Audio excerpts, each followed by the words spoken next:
Welcome to the Fibromyalgia Podcast. I'm Tami Stacklehouse, fibromyalgia coach, author, and founder of the International Fibromyalgia Coaching Institute. The goal of this podcast is to empower you with access to the dream team of experts and coaches I've discovered are key to living the fibro life you love. From the comfort of your own home, and maybe even your pajamas, I'll help you take back control of your life and health. To help out with fibro fog, I always include full show notes and additional resources at fibromyalgiapodcast.com.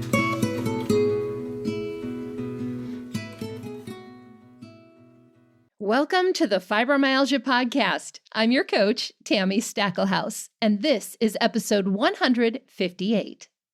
Today, I am joined by two of my dear fibro friends, Dr. Ginevra Liptan and Sharon Waldrop. If you have ever felt alone in your fibromyalgia or frustrated at the lack of awareness and resources, this episode is for you. Dr. Ginevra will be sharing an update on her life since the last time she was on the podcast, and Sharon will be sharing her story along with why she formed her support group 28 years ago. Information on the Fibromyalgia Association that she heads up and this year's annual Fibromyalgia Awareness Day event. Dr. Ginevra and Sharon have also recently launched the Fibro Show on YouTube. So we'll be talking about how that show came to be, as well as their mission and what you can expect to see on the Fibro Show. As always, you can find links to everything we discuss in today's show notes at fibromyalgiapodcast.com/158. Now, let me introduce you to our guests. A top fibromyalgia expert, Dr. Ginevra is a Tufts University School of Medicine graduate, board certified in internal medicine and trained in functional medicine. Dr. Ginevra developed fibromyalgia as a medical student and spent many years using herself as a guinea pig to find successful treatments, which she shares in her books, The Fibro Manual and The Fibro Food Formula. 1 year after being diagnosed with fibromyalgia in 1997, Sharon founded the Fibromyalgia Support and Education Group in Michigan that has grown into a national 501c3 nonprofit organization called the Fibromyalgia Association. The association provides support, education, and advocacy. Sharon is a national board certified health and wellness coach. Links to Dr. Ginevra's books, Sharon's organization, and The Fibro Show on YouTube can be found in today's show notes page at fibromyalgiapodcast.com/158. Now, here's my conversation with Ginevra and Sharon.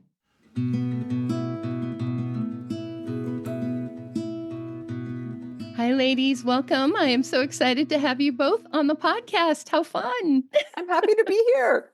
Yeah, I'm excited to be here. First time. Thanks for having me. Yes, you bet. You bet. Now, we're going to talk about all the fun things you guys are doing, the Fibro Show, Awareness Day, all those other fun things. But first, let's do a little catch up. So, Ginevra, you have been on the podcast now. I think this will be your 5th time, which might be more than anybody but me. Do I win like a prize? You might. I'll send you a t-shirt. But give us a little bit of an update. The last time you were on the podcast was about 2 years ago. So what's happened? Well, I'm in a much better place than I was 2 years ago, thanks to my really amazing therapist, who I'm actually seeing after we filmed this podcast. I decided to shift my focus away from the retail component, the Frida Botanicals, which was really hard to let go of because I put a lot of my heart and soul into that company and the products. But I realized I was spending too much time and energy there. And with my limited spoons, I wanted to shift it and see if I could do something that could help more people with fibromyalgia. And that's where I got the idea to do a YouTube show. I have tried on and off since 2018 to do YouTube. I've dabbled in YouTube, I would say. And I realized I really needed a partner to help me stay on task. And also, so it wasn't just me talking at a video screen. And Sharon seemed like a natural fit because she's a dear friend and a health coach and runs as a Fibro Association. And she's a lot of fun. And together we are doing the Fibro Show. And that's been taking up most of my energy of late. That's awesome. That's awesome. I'm so glad you guys did that. That's so fun. We'll talk about that a little more in a minute. Well, Sharon, welcome to the podcast for the first time. I'm delighted to be here, Tami. Now, we did share your commencement speech during one of our Stories of Hope episodes. So if you're listening, go to the show notes. We'll have links to where you can catch the other episodes with these two. But Sharon, let's just start with your story. In case people haven't heard that, don't know who you are, tell us your fibro story in a nutshell. Which we're all laughing because, like, is that even possible? It's a big nut. So in 1996, about 29 years ago, I was diagnosed with fibromyalgia. I was 24 at the time. I was in my first career out of college, marketing PR, sitting at my desk, looking under my jackets, going, God, I feel like I have like bruises and, surely there's got to be these markings and what have you. And of course, it turned out to be fibromyalgia. So my diagnosis story is not great, very common one that you ladies hear often, where the doctor came in the room, said, I have fibromyalgia, you just need to learn how to live with it. Literally threw a brochure at me from the Arthritis Foundation and a prescription antidepressants and left the room. So that was my whole diagnosis and how do you treat it and whatever. Oh, he did tell me, he said, I was very active. I loved exercising. So I would ride my bike 10 miles a day, rollerblade 4 miles a day, go to the gym 3 days a week. And so he did tell me, you need to stop everything and rest. Well, so I did that and I became bedridden at the age of 24 and had to go on disability from my job. And it was a long road. And during that time, a very frustrating one because, not getting support from the medical profession and really having to figure things out for yourself was difficult. And I had the good fortune of getting connected with the Arthritis Foundation, who was at the time one of the best groups doing anything for fibromyalgia. And so they helped me to find treatment options and some ideas about different doctors. And so, long story short, after I got on my feet, within a year of the diagnosis, I started a support and education group because I had this opportunity to travel. And I went to this amazing conference in Oregon, I'm in Michigan, and met all of these researchers and people from around the world who were working on fibro. And I thought, this is really helpful and I should share this with people. So I started my group. So here we are 28 years later, and my little support group first grew into the Fibromyalgia Association of Michigan, a nonprofit. Now, last year, we dropped of Michigan from our name. We're just the Fibromyalgia Association to reflect that we have members from across the country and even beyond. So it's been quite a little journey. Yes, yes. Whenever somebody tells me they were diagnosed in the 90s or earlier, I'm like, that's the dark ages of fibromyalgia. For sure. For sure. Yeah. Yeah. And you were young too, Sharon. So did you struggle to even get that diagnosis? I mean, way back then, and then being as young as you were, was that part of the challenge too? Or did you not have a problem getting the diagnosis? You just had a problem getting help? Exactly what you just said. And that was rare. So, I mean, I was lucky in that regard to get the diagnosis quickly, but getting the support was the tougher part for sure. Right, right. And being young was challenging. I wasn't even dating anybody. So I really thought, oh man, I'm never going to work. I'm never going to get married. I'm never going to have kids. And I can say I have done all of those things. I had a chairlift in my home because I couldn't do stairs. My husband had to carry me up his stairs in his house when we were dating. Got a chairlift, and now I have been rock climbing. So much is possible with fibromyalgia, and I've come a really long way in 28 years. And so that's the mission of our nonprofit organization, is helping people connect with resources and information so that people can live their best life. I mean, do I wish I didn't have fibro? Absolutely, but a good life is really possible with fibro. as you know, Tammy, with all the work Yes, it that you're is. doing. So, And I would Yeah. second that or third that.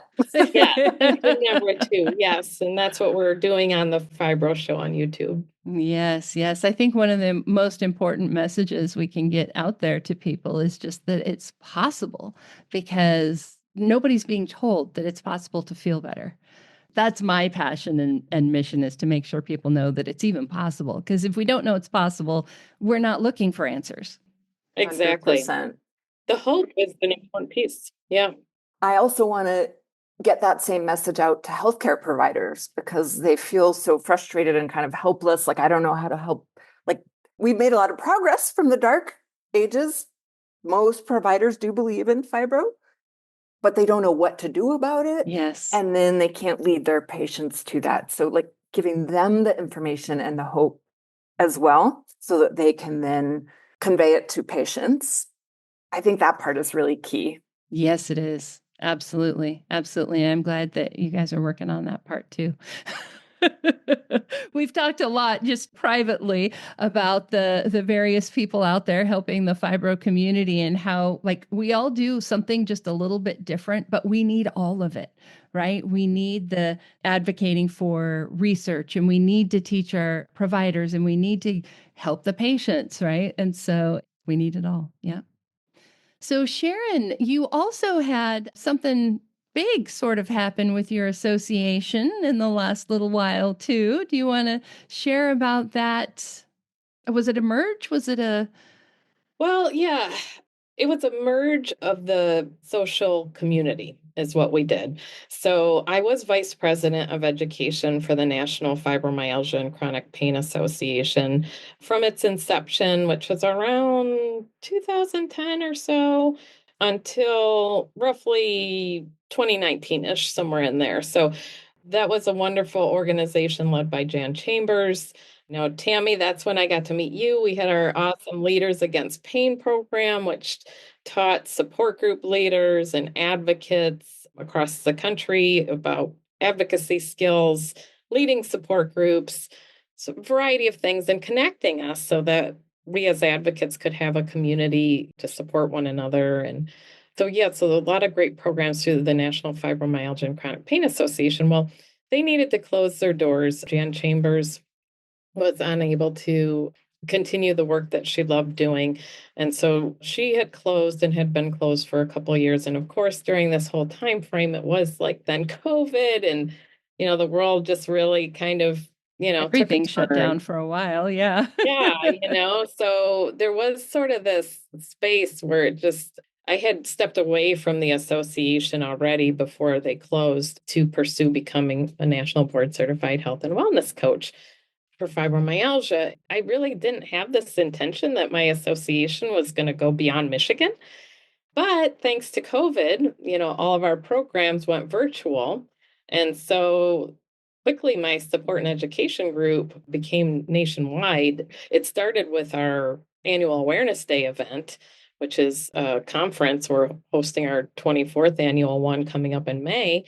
And I know we're going to talk about that in a minute, but those started to go international. And so I was like, okay. So, anyways, it was just kind of this natural progression.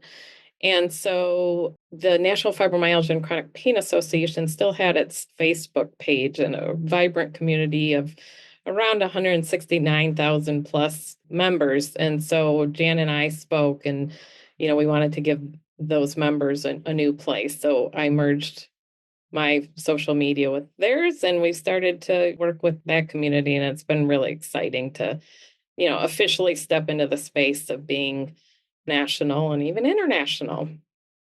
Oh, I love that. I was so excited to see that when that happened, because I think one of the things that happens all too often in our fibro community, because we are patients, is that people will do things for a while and then inevitably stop, Because right? it's a health issue or life. Yeah, and it's a Yeah. lot of work, y'all. Yeah. For real. It is. And I didn't want to see what Jan and I had built together just go by the wayside. And by that point, because I wasn't in connection with her, because there was just so much going on in both of our lives personally at the time, and COVID, and then, the other things, it just made sense that the piece I could take forward was the community and give them a new home. So I love that. And I've sent so many people over to your support group because it is virtual. The other thing that I think can be challenging about support groups, and I learned this through the NFM CPA, was the difference between a support group and an educational support group. We don't just want to feel better about having fibromyalgia. We want to feel better. Right. And so that education and educating patients, but also bringing the awareness, like we're not just sitting around talking about how bad we feel. We're actually doing things to feel better. that's actually a pivotal part of my story, because during that 1 year time when I was regaining my health, I went to a support and education group and I cried all the way home. It was like a 40-minute drive. I was by far the youngest person in the room, but 80% of the people in there were using wheelchairs and walkers. And I'm sitting there at 24 thinking, oh, I am definitely not getting married or doing anything with my life now. Like, it was so depressing. And so when I went to that educational meeting, and also this opportunity came from the Arthritis Foundation where they trained me to start a support group, like, yes, the education piece is the important piece. And we all know that there's a lot of negative stuff about fibro that does need to be talked about. But at the end of the day, the overall environment in the group needs to be positive and encouraging so that people can leave with some hope and leave feeling like more is possible. That's what we're trying to do on this show, I think, as well. That was part of the idea behind the Fibro Show, was to send a message out there to a different community to say, like, hey, it is possible. Now, we're not saying we have a cure, and we try to be very careful about that, and that we're not giving medical advice, etc. But even to just know, I remember when I was diagnosed with fibro, all I wanted to know desperately was, is it possible to feel better than I do right now? And I couldn't find any information anywhere that it was. The brochures, the bare minimum internet information that we had way back then, the books, I felt like, okay, it's just not possible. And then I met a naturopath who told me, no, it's possible. I have fibromyalgia and I got better. And literally, like, right then, my life just like changed. And I was like, oh, but that time wasted in between, I think that's part of what Sharon and I were like trying to shorten, like, hey, it is possible to get better. Everybody's journey looks a little bit different. We're not saying everybody's going to be rock climbing, but it's 100% possible to feel better than you do right now, even 1% better. And all those 1% add up. Yep. Yep. Even we can feel better than we do right now. So the rock climbing was followed by ice, lots of Tylenol, ibuprofen, heating pads. Like, I paid for it. I'm just saying, I'm not cured anyway. Oh my gosh. Well, I don't know if you guys heard the story, but Melissa and I, my best friend and I, we accidentally went rock climbing on a hike once. I mean, it's nothing we ever would have like purposely set out to do, honestly, because we didn't think we could. But in a situation where that's what we had to do to get back to the car, down was easy at the beginning, up at the end, and not so much. But just to realize, oh my goodness, we could do it. And then we actually didn't have a fibro flare. I mean, we did all the recovery things when we got home, right? Epsom salt bath, take the Advil, the ice, all the things you were talking about, Sharon. But like waking up the next day and being like, yeah, these muscles hurt, but like anybody who hasn't used their muscles would be sore, right? Yeah. And just such an amazing thing. I love how we can always be surprised. Yeah, it's that self-care, like I knew I needed to do all that because I was on a vacation. I'm like, okay, I still have days ahead of me that I want to do fun stuff, Yep. Exactly. For sure. That's awesome. So Sharon, tell us a little bit, like, we will put this in the show notes. So if you're listening, fibromyalgiapodcast.com/158. But tell us where people can find out more about the association and to connect with you. So we are building a brand new website. It's called managefibro.org. You can go there now. It's under construction and a lot more is coming. So managefibro.org, and that will have information about Awareness Day. You can also visit us on Facebook too, and just search for Fibromyalgia Association. Awesome. Awesome. So let's talk about Awareness Day, since you just mentioned that. It's coming right up. I know. As we record this, it's about a month away when this episode comes out. It'll only be a few weeks away, but there's definitely still time as you listen to this to go out and register. And Sharon's conferences are so good. I recommend them every year to my people. And Ginevra, you're one of the speakers. Yes. Yes, yes. Along with Dr. Claw, right? Yep. And Tami, you're going to be there? I mean, virtually? Yes, We'll do a little... you're going to share a little information about the fun way you're involved in national, if not international, Awareness Day movement. That's right. That's right. So what does this year's event look like? So this year it's making fibromyalgia visible and manageable. So the campaign leading up to it will help to create more awareness on social media, encourage people to share information, Facebook, YouTube, and beyond. And then the conference itself, we have Dr. Claw and Ginevra. Well, and some people might not know who Dr. Claw is. Yeah, that's true. So he is the director of the Chronic Pain and Fatigue Research Center at the University of Michigan. He's actually also a world-renowned fibromyalgia researcher. I feel so lucky that he's here in Michigan in our backyard, and we've been able to work with him on a lot of our events. He's one of the biggest names in the field for sure. Yes. Yeah. If you look up fibro research, you will for sure run across his name. Yep. Just a little bit. And so he's going to be chatting about what's new at the center, what they're working on. I'm going to do an interview with him during the conference. So then the bonus for people who can attend live is that there's going to be times during the event where they can ask questions. And we usually have way more questions than time that we can answer, but we try to do what we can. So do attend live if you're able to. And live doesn't mean in person. This is all on Zoom, right? It is on Zoom. Sorry. Since the COVID age, I used live for. You can don't watch the recording. Be there. Yeah. Good point there. So it'll be on Zoom, and there's registration details on our site. And in addition to hearing from the speakers, who then Ginevra and I are also going to be talking about Fibromyalgia Self-Care 101 and actionable strategies that you can leave the conference between the information from Dr. Claw, what we share with some ideas on like next steps that you can do to hopefully take your care to a better level, something that might help you get that, like we're saying, a 1% or more boost in how you feel. And then we have lovely supporters and sponsors like you with the Fibromyalgia podcast. Thank you for being a proud sponsor. We appreciate the support.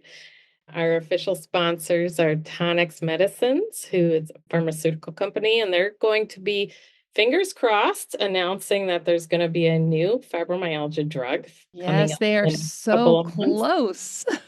I know. So I'm really excited for that.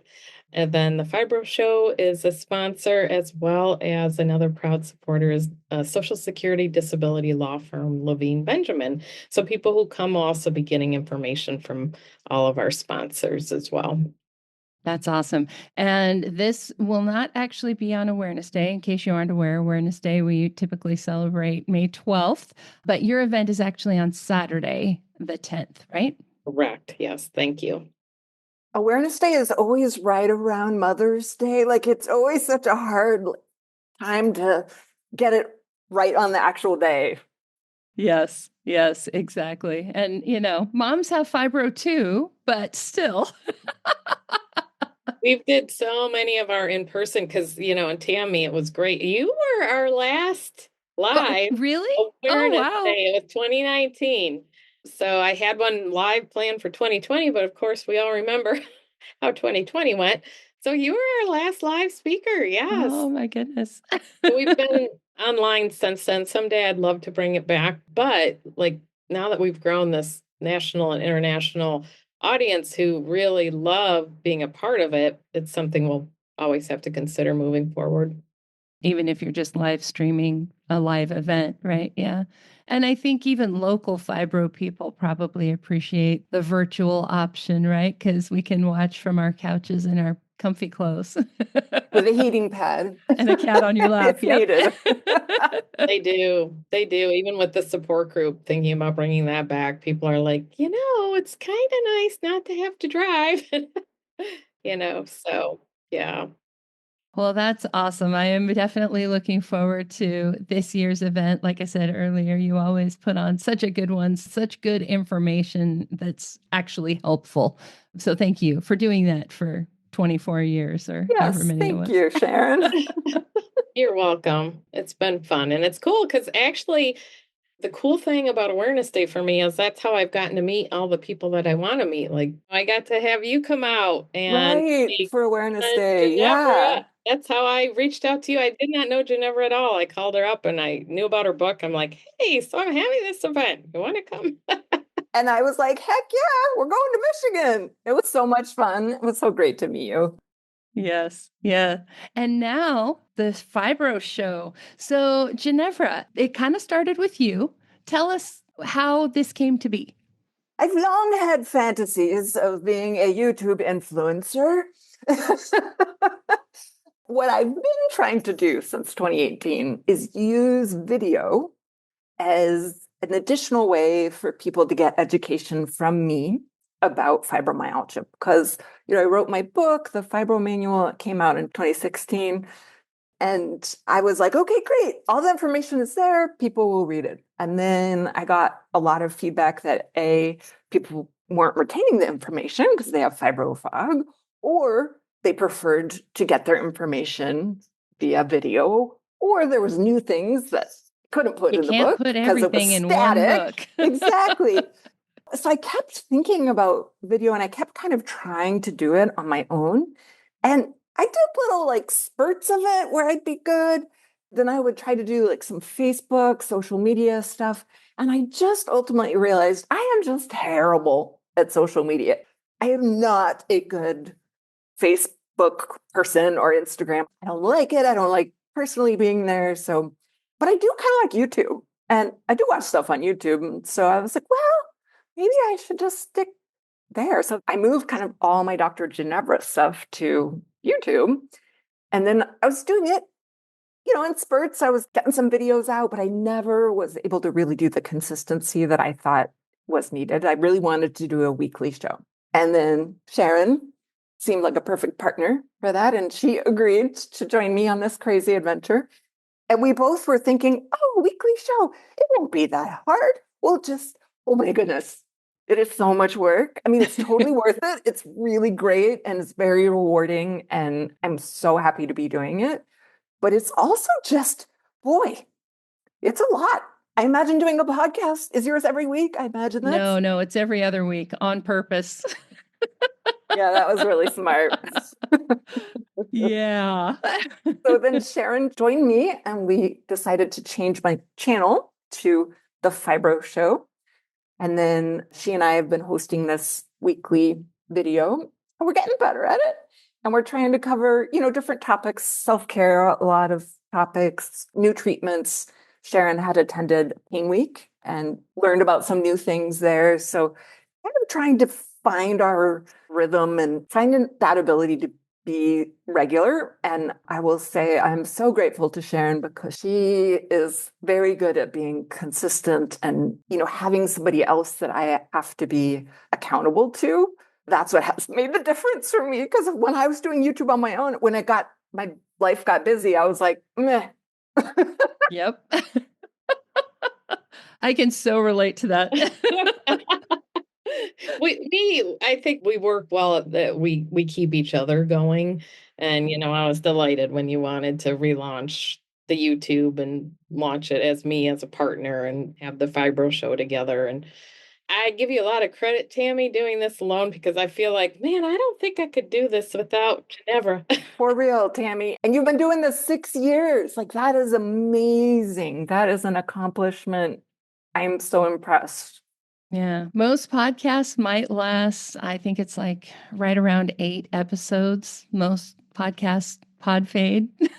Pod fade. Well, that's good because literally every person in the world seems to be launching their podcast currently. Tami was way ahead of the game 6 years ago. But seriously, I feel like everything I read online, it's like, oh, so-and-so, like Khloe Kardashian just launched a podcast. Do I need to hear a podcast from Khloe Kardashian? No, I do not. But she's putting it out there. I don't know.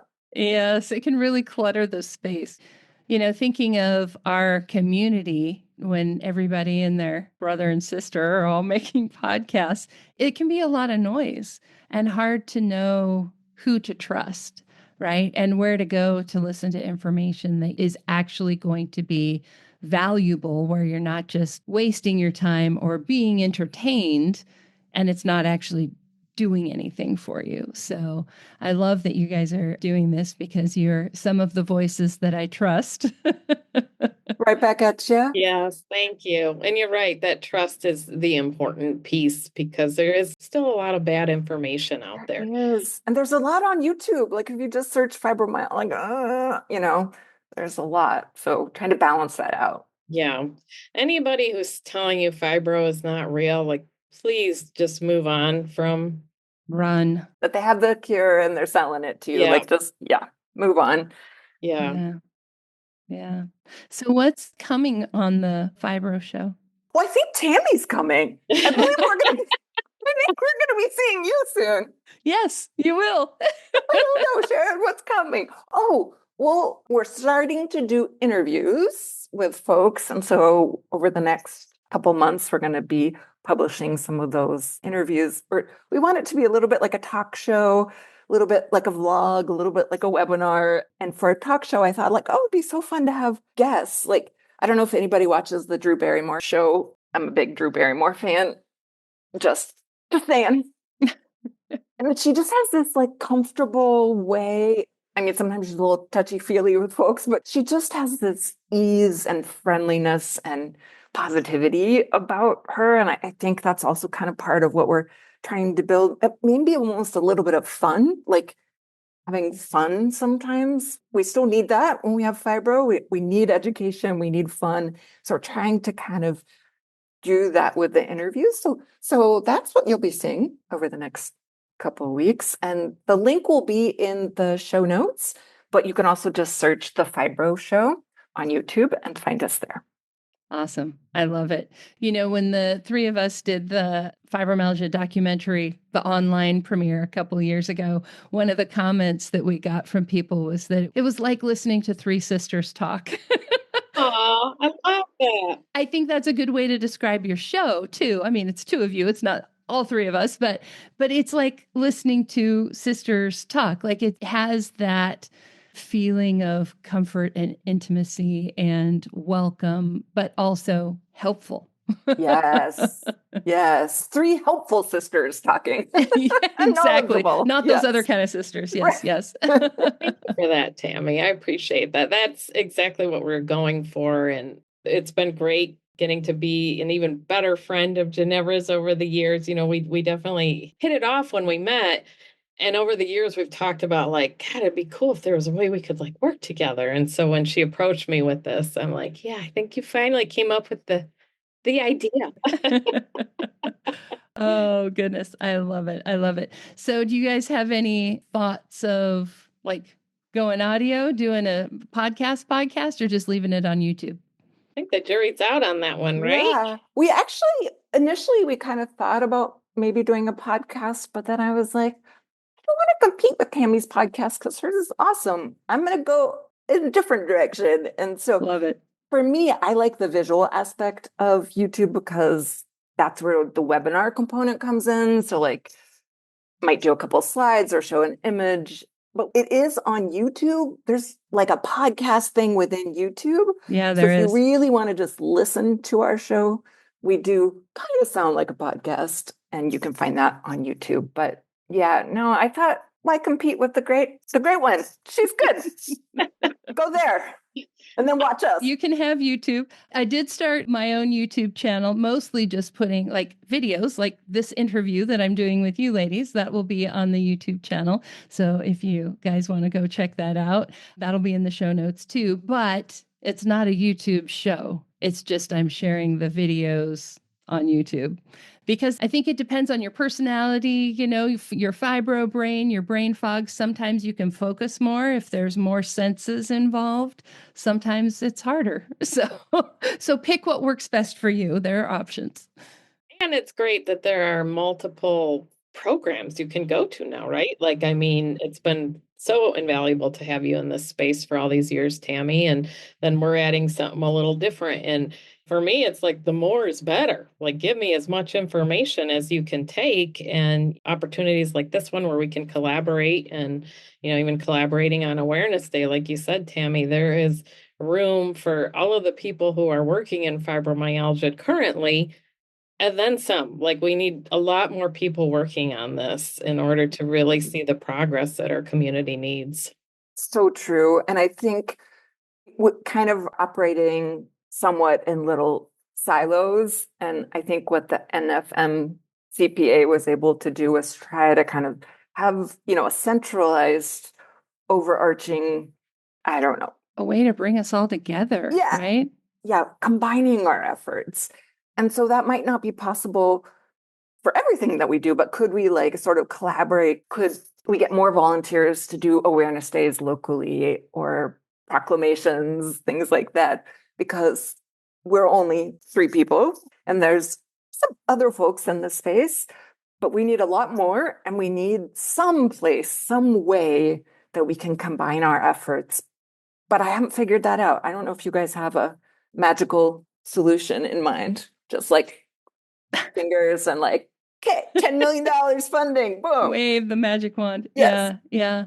This is one of the challenges, I think, with our fibromyalgia community that is a little bit different about us than a lot of the other organizations out there, is that we are kind of all operating in silos. And so we don't have that same loud voice that some of the other organizations have.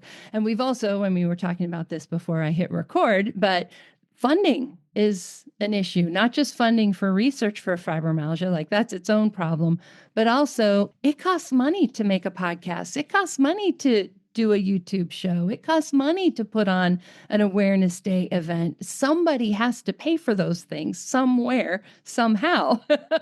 And many of us use our own money to do it, but there's also a limit to that, right?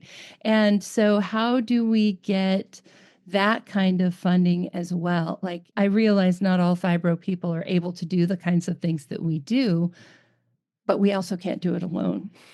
For sure. Thing though, my community now is over 169,000 people. I mean, seriously, if everybody gave $5, that would really allow us to do so much. And what we're doing, we're doing the Awareness Day. We're having a monthly support and education group. This summer, I was at the American Academy of Nurse Practitioners exhibiting and spreading information with the nurse practitioners who, by the way, needed the information. And, when they were walking by, some of them were a little reluctant to speak with me, like we were talking about before. And, after engaging them a little bit about this reluctance, as it turns out, it's not, of course, like I thought. It's not that they don't want to help people, because they're nurses, right? They got in the profession to help people. It's they feel like they can't. They don't know how to make the difference. And so it's overwhelming. And so I have that information. Tami, you have a lot of that information. Ginevra, you have that information. And so just sharing that information is what's going to help these people then go back out and be able to help their communities. Ginevra and I are on faculty with Pain Week this year, so I'm super excited. We're going to be presenters at Pain Week, 3 talks on fibromyalgia. Yes. That's amazing. This might be the year I go then. Woo! Party in Vegas. I always look at the list of what the talks are for Pain Week, and I'm like, there's just not enough for me to, Sometimes there's just a little bit about fibro. Sharon and I went to, was it 2019? Yep, 2019 we went to Pain when Week. you were there with me. Yep. I presented there, and there was a lot of content about fibromyalgia, which was really well attended. There was one lecture we couldn't get in because it was full. It was like standing room only. That's amazing. That was a big change. Yes. And we were shocked. I mean, encouraged, but shocked. But then the past couple of years, I think they changed, I don't know, focus a little bit. And now they're bringing it back and doing more programming. And we are super honored and excited to be the ones providing some of that fibromyalgia education to providers. And we're really hoping that that is something we can do on a regular basis and find different avenues to do that, because that's how the information is going to get out there, right? It's through sources that doctors and healthcare providers trust. And so it's hard. They're not going to really trust a video they watch on YouTube. Like, how do they know who I am? I'm going to take our word for it. But doing it through some of that kind of programming, I think would be amazing. The other thing that gives me great hope is we made a huge bit of progress in the community in like 2005 through 2013, during that time when the drugs were being studied for fibromyalgia, the three that are FDA approved currently for fibromyalgia, the duloxetine, milnacipran, and pregabalin. Those three were FDA approved, and there was lots of money. So there was a lot of pharmaceutical company money. And the reality is they are the ones currently with the deep pockets to fund research. Like, government doesn't have a lot of money to fund research, and things are going a little weird there. So we would have to rely on pharmaceutical companies. But once they didn't have a drug to promote anymore, they lost interest. And so now with tonics, if their new medication gets approved, I hope that they will want to pour money into educating providers. That's the thing, right? Because there are a million good ideas out there, but choosing the ideas that are going to accomplish the goal and also that you're able to do. And like I said, somebody has to pay for this stuff. So how are we going to do it?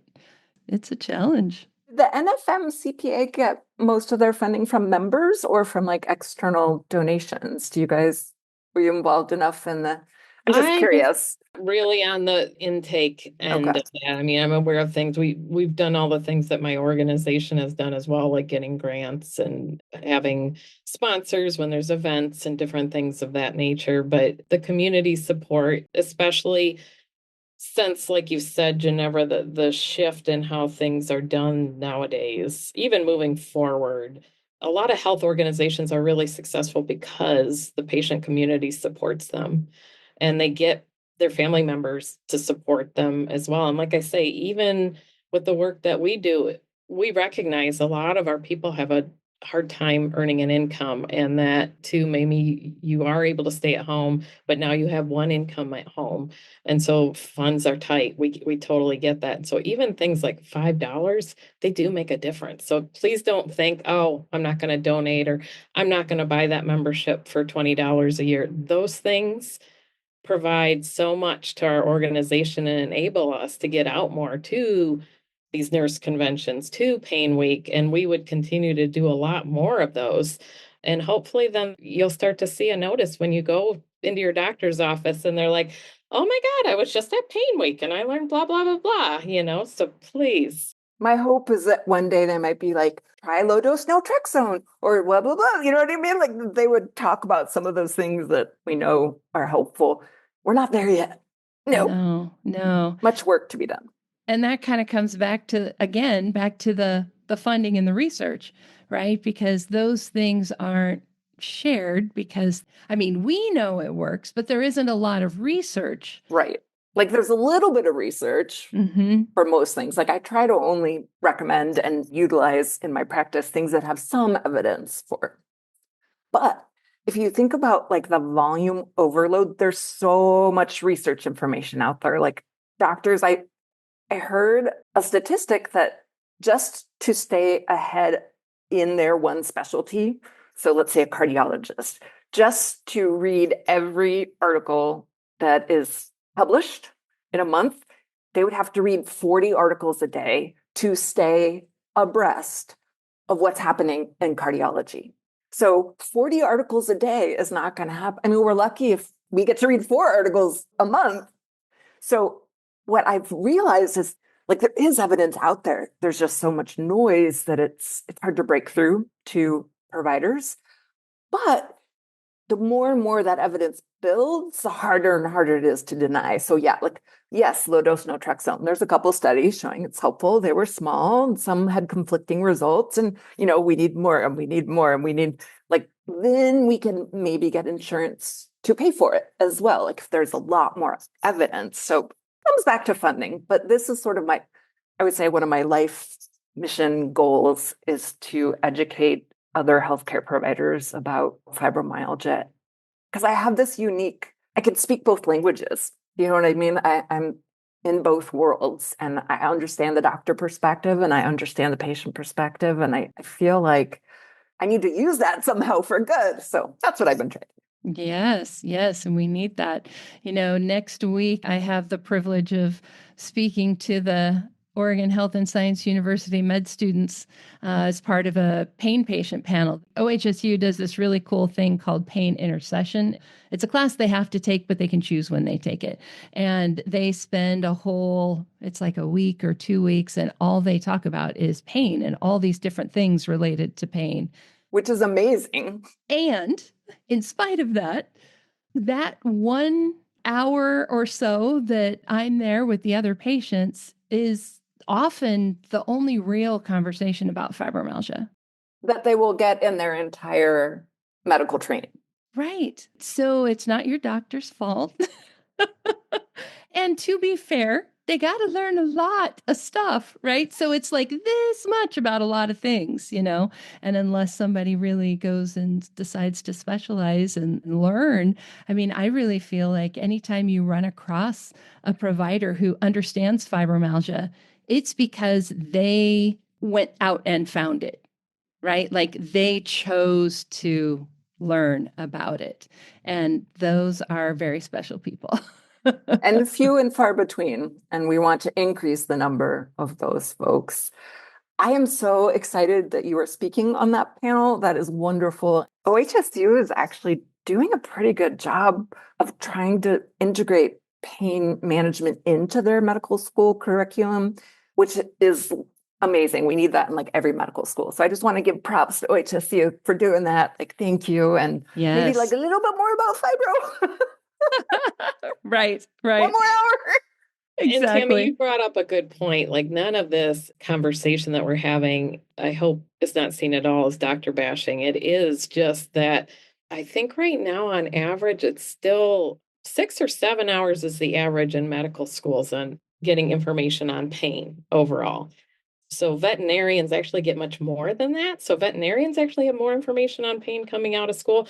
So the problem really is us working to help provide these educational opportunities to both the medical schools like you're doing, Tami, which is amazing, and then working our way into their offices through things like continuing medical education programs. Yeah. Yeah.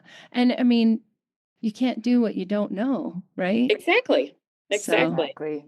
Yeah. Exactly. Well, thank you, ladies, for all the good work that you're doing. Thank you as well. It's been wonderful. Yes. Pats on the back all the way around. Gentle pats. It's always nice when our work intersects and we can do a few of these things together. Yeah, we should do more of these. We should. The three sisters of fibromyalgia. I don't know. I just got visions of the fates, the mother and the crone and the maiden. Yes. We're not going to decide who's what. We're just leave it at that. Oh, that's hilarious. I got that. Oh my goodness. Oh my goodness. So as we kind of wrap up here, I'm just going to ask each of you, what's next for you? What are you working on? So Ginevra, what are you working on? Well, I'm working on quitting my job. I have been, since I closed my private practice, which sort of imploded at the same time as my marriage imploded, and we were business partners, and and then it was the pandemic. And so I basically was like, okay, I really couldn't do that again. I didn't have the bandwidth. And I also was feeling like I wasn't able to help the most people doing that.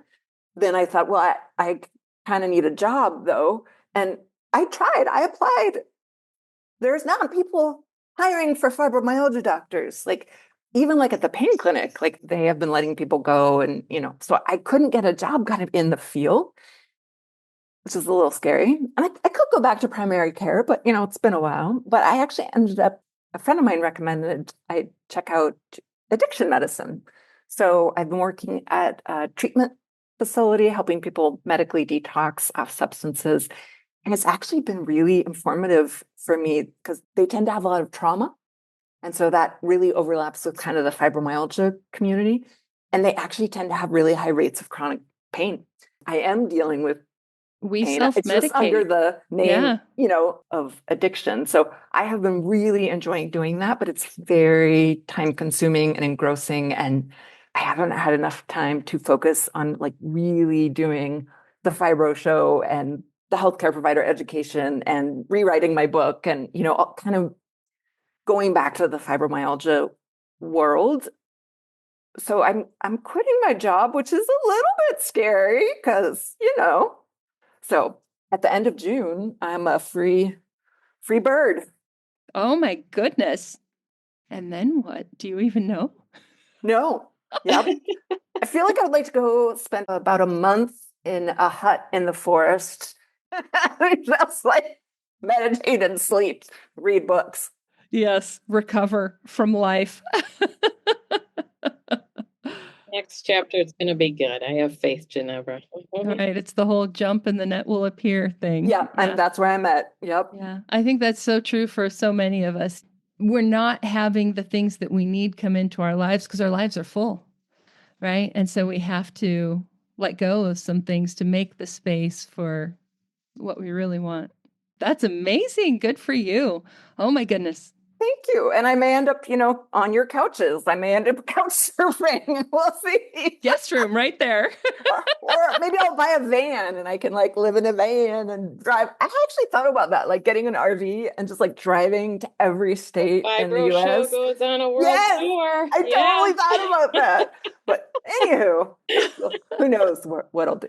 Oh my goodness. I love it. I love it. How about you, Sharon? What's coming down the road for you? Yeah, so the website for Manage Fibro has been a work in progress, and I'm working with some lovely writers, and I'm so excited that, in the next, I think, month or two, we'll have it in a much better place, a place that I'm happier with, and that will provide a lot of wonderful, helpful information to people. So that's coming. And then I'm also a coach in private practice. I'm a board certified health coach. I became one for work that I was doing within the Fibromyalgia Association. I felt like it could really inform the work that we're doing here. But I really love coaching individuals. My passion nowadays is in the menopause, perimenopause space because I'm seeing a significant overlap in what is happening in our bodies during that time. And I'm really committed to the fact that I think women of a certain age, if they already have fibromyalgia right around this time, 50-ish, all of a sudden, my fibro is so much worse and I don't know why and I don't know how to do it. And everything that used to work no longer works. Yep. And now I can't sleep like I used to. And I totally see that too. I see that. And I'm also experiencing that because I just turned 50. Perimenopause. Woohoo. So fun. I became a certified menopause lifestyle practitioner through my menopause transformation, and that has been really helpful. It has actually helped me. I did that right after my hysterectomy a year and a half ago because I was just flailing after the hysterectomy. And I found this course and I told my husband, I'm like, I know we probably don't even really have the money for me to do this, but this is like medical care at this point. Yes. And so I did it with a very foggy brain and it changed my life. And so I'm still learning how to implement that more into my coaching, but I really want to help women who are in that phase of life. I think there's a lot that can be done. So we're going to do a lot of shows about it. Yes. And I was just thinking too, Sharon, we should have you come back on the podcast and talk about that because I get questions about that all the time. And that's not really my area. I mean, fibro, my area of expertise, but the menopause part, not so much. I mean, I'm that age too, but I haven't got quite there yet.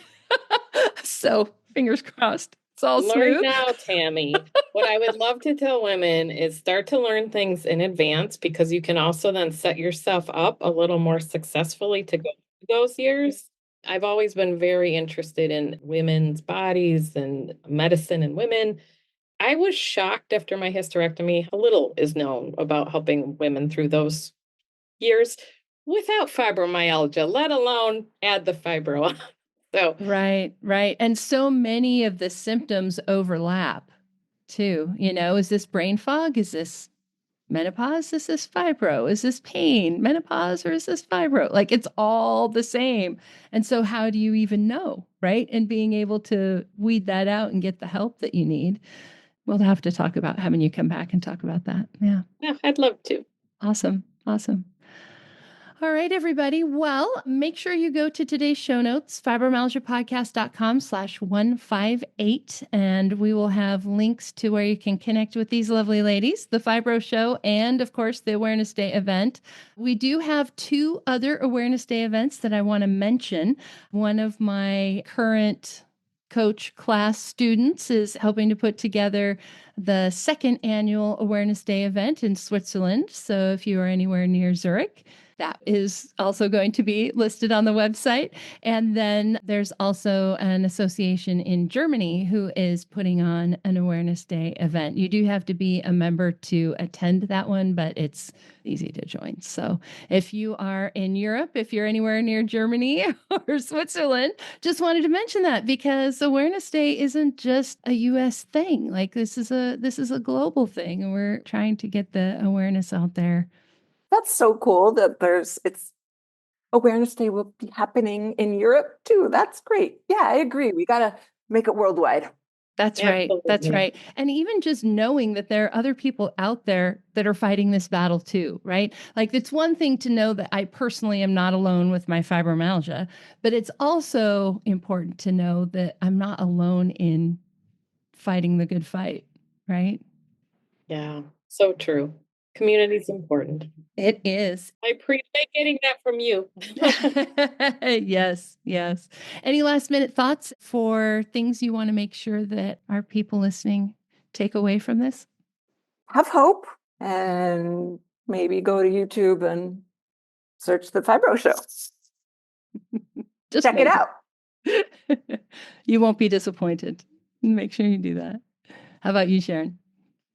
Yeah, just have hope and firmly believe that improvement is possible. There's a lot of ideas that the 3 of us have and resources that are available through us that can point you in directions that I think will make an impact. Don't give up. That's right. That's right. You guys all used my word, have hope. It is possible to feel better. Like Ginevra said, it's possible to feel better than you do right now. All of us feel better than we do right now. Does that mean that your fibromyalgia will be in remission, that you'll never have any more pain? Maybe, maybe not. But better is always possible. So, and there's so much that can be done to treat fibromyalgia. So much. You think you've tried everything, you have not. All right, ladies, thank you again so much for being here. And everyone, make sure that you stay on. I'll give you a little bit more information about some of those events that I was just mentioning. And we will see you back here next time on the show.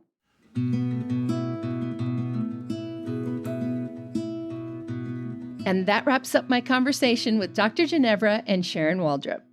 Just as a reminder, links to all the resources and all the events we talked about today can be found in today's show notes. Just go to fibromyalgiapodcast.com/158.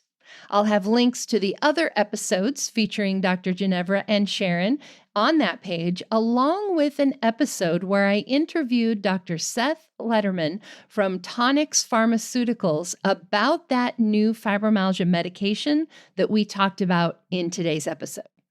Just to recap those Fibromyalgia Awareness Day events, the Fibromyalgia Podcast is a proud sponsor of the 24th Annual Fibromyalgia Awareness Day Conference that is put on by Sharon's Fibromyalgia Association. This is a virtual event and is open to anyone who wants to attend. There is usually a small fee for this to help cover expenses, but it's usually pretty minimal.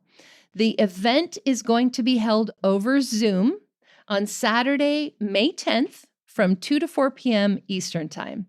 Anyone listening to this right now can attend the event. It is open to everyone. The featured speakers for this year are Dr. Ginevra and Dr. Daniel Claw, who, as we mentioned earlier, is one of the top fibromyalgia researchers globally. We'll have a link where you can register for the event in today's show notes at fibromyalgiapodcast.com/158. Next up, the second annual International Fibromyalgia Awareness Day will be held in Zurich, Switzerland on Monday, May 12th from 4:30 to 7 p.m. We will have more information and details on how to attend in today's show notes. And there will also be an Awareness Day event held in Germany, although you do need to be a member of their association to attend. So make sure you get connected with them to attend the Awareness Day event in Germany. Now I've got this week's listener shout out for you. This comes from Rue in Alabama. She says, "Thank you, Tami. I appreciate your work to help fibromyalgia people. We need you, and I pray you are doing well. I cannot say enough of how much you have helped me live, cope, accept, and know that I am a normal fibro person." Thanks so much for that, Rue. And I tell you what, you guys, I need all the prayers I can get. And this I thought was a perfect thing to end today's show with, since this was actually a big theme during my conversation with Dr. Ginevra and Sharon today. After we stopped recording, the three of us all commented on how good it was for us to meet again, because we need that community as well. Just because my fibromyalgia is in remission doesn't mean I don't need support. So thank you guys for the support that you provide us. And trust me, we get it. So remember, you can find all the links, all the resources, everything we mentioned today in today's show notes at fibromyalgiapodcast.com/158. Thank you so much for listening. And if you're looking for more great fibromyalgia resources, be sure to check out the resources page of our website. On that page, you'll find free copies of my award-winning books, the Fibromyalgia Wellness Style Quiz, Tami's Favorite Things, which is my list of the top picks of products and services from the last year, and more. You'll find all of those at fibromyalgiapodcast.com. Just look for resources in the main menu. And I will see you back here next time as I share information on the work that we're doing to bring more awareness to fibromyalgia and hopefully, ultimately, bring us more funding for fibromyalgia research through our state governor proclamations. I'll be joined by Melissa Swanson on this, who is helping me with that particular project, and we'll share those details with you in our next episode. See you next time.